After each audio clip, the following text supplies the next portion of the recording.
I'm Athena Pappas. And I'm Stuart Boedecker. We're Boedecker Cellars.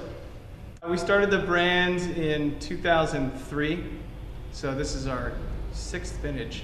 For the first few years, we were actually at a different shared space, and this is our first year in our brand new place that we're sharing with John. It's working out great. It's so fun being in the city. So we were actually in the first Indie Wine Fest in 2005, and we were one of the poor little wineries that only had white wine that year because our first vintage of Pinot was not yet out, so we had our Chardonnay. And it was really fun because people who actually were interested in wine would stop and taste the Chardonnay and talk to us. The following year, people actually came up to us, on big Thanksgiving weekend, and said, "Oh, I remember you guys from the Indie Wine Festival. I like your Chardonnay." It was a really good experience in terms of getting ourselves out and getting the wine out. And it has been ever since. It's been good exposure for a lot of the local retailers and restaurants, especially our first year out. We met a lot of people a lot faster than we would have if we would have just been driving around. We go into the wine shops and the restaurants and say, "Yes, we tasted your wine, or we remember your wine, or thanks for coming in. We asked you to come in after we were at the Indie Wine Festival." Because it is a juried selection process, it's helped dispel a little bit of these small means rinky-dink. Indie gives it a little bit of a notch up where we all going to be there. It's a 2-day event with a trade tasting afterwards to focus everybody in on here's all these great little small brands that hopefully you've heard of, but maybe you haven't.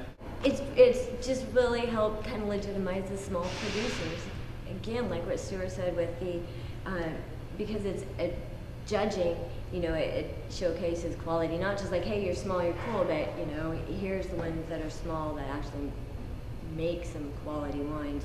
There's going to be a lot of good wine, and they don't have to worry about, gee, am I going to show up? Am I going to like any of it? And then they get to, taste the wine from the small producers, and a lot of small producers don't sell a whole lot of places. So they get to have, find some wineries that make some wine that they like, that they can't find other places, which is always kind of a fun thing. There's been, the last couple of years, there's been repeat people back and forth to Indy, at least up from California and a couple in from the Midwest that we've talked to who come back year after year because they know that they can fly in for a day, all this stuff's going to be there, they can go scope it out. I think it's brought wine to Portland. I think Portlanders knew there were wineries out in wine country, and wine country is where, an hour or so away. But to bring the wine country into the city brings the recognition and a bit of the excitement and I think maybe a little bit of the pride too. It's like, yeah, we have good wine here. I don't have to go all the way out there and find all these really cool producers in this one place.